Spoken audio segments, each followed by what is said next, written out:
Hi friends, welcome back to the channel. So today let's have a look at the recipe for Neer Dosa, and along with that let's have a look at potato stew along with coconut chutney. So these things go very well with Neer Dosa. It's a beautiful combination. So you are going to get 3 recipes in this video, and I am pretty sure that you are going to love all the recipes. So please do like, share, and please subscribe to this channel. This will help this channel grow and it will help me to bring out new recipes to you. So let's go have a look at the recipe. So guys, let's start with the recipe for the Neer Dosa.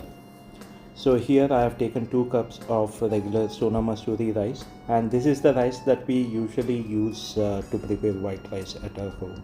So that is what I have taken over here. So we need to wash this rice thoroughly to remove all the starch. So this needs to be washed like 3 to 4 times until the water becomes very clear. So after washing the rice, just discard the water and then again add fresh water and just repeat the process for 3 to 4 times until the water becomes very clear. So this step is very important. So please follow this step exactly. So after washing it for 3 to 4 times, when it becomes clear, just add some water, and we need to soak the rice overnight. So if you want to prepare the Neer Dosa in the morning, you have to start the process the day before itself. So let's continue with the recipe. Once the rice is soaked overnight, we need to just discard the water and then keep the rice aside so that we can grind it with the other ingredients to make the batter for the Neer Dosa.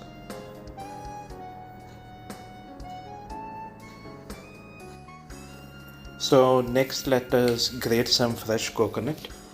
So we need this coconut both for the batter for the Neer Dosa as well as for the coconut chutney.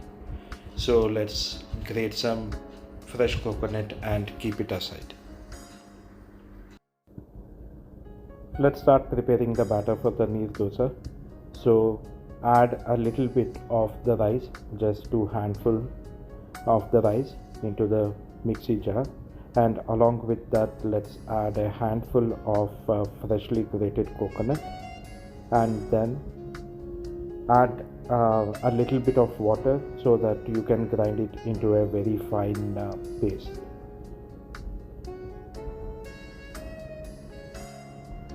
In the similar way, let's add a little bit of rice and a little bit of coconut and keep grinding it to make the Neer Dosa batter. Now to the grounded batter, let's add salt as per taste, and don't forget to utilize a big vessel because we need to add a lot of water to bring it to a watery consistency. So use a big vessel.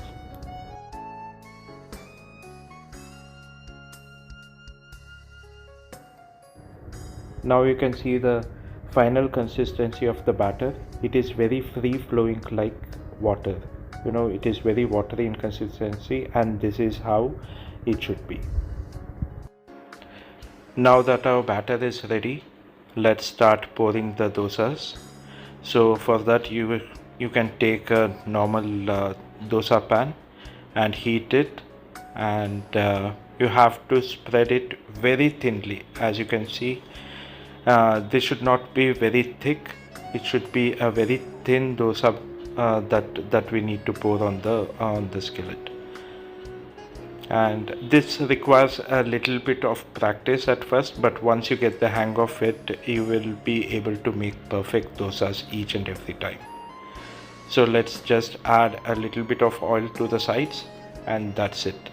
Nothing else is required, and because we are using very less oil and nothing else, this is a very healthy option.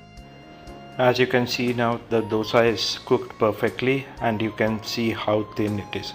this is how it should be. Now that our Neer Dosa is ready, let's prepare the coconut chutney, for which we will need freshly grated coconut, a couple of green chilies which we have roasted on a tawa, couple of cloves of garlic, a little bit of tamarind and roasted gram, and obviously salt as per taste.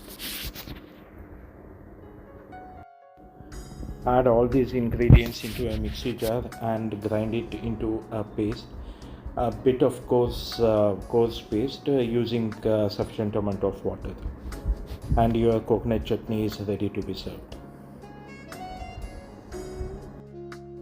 Now let's add a very simple tempering to our coconut chutney.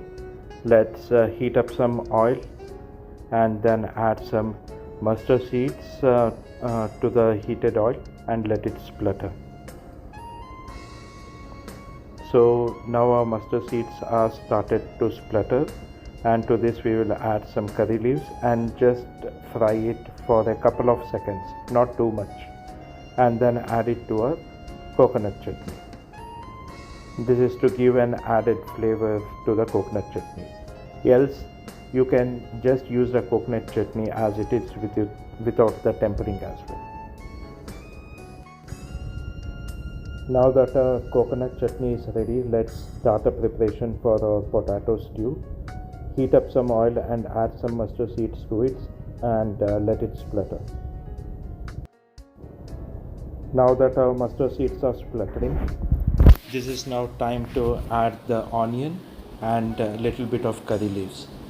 Let's fry this for a couple of seconds, and we can add the green chilies to it. After adding the green chilies, let's mix it well together and cook it for a couple of minutes for the onions to soften. It should not have any color to it, but it should just get translucent, which means it is just cooked enough. Now that our onions are perfectly cooked, as you can see, it has just started to turn translucent. Now it is time to add the coconut milk.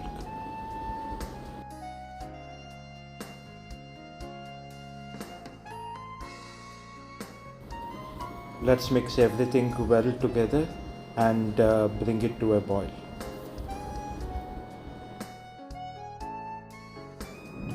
As you can see, our stew is boiling away very nicely. So it is now time to add the boiled potatoes, which is crushed coarsely. It should not be very fine paste.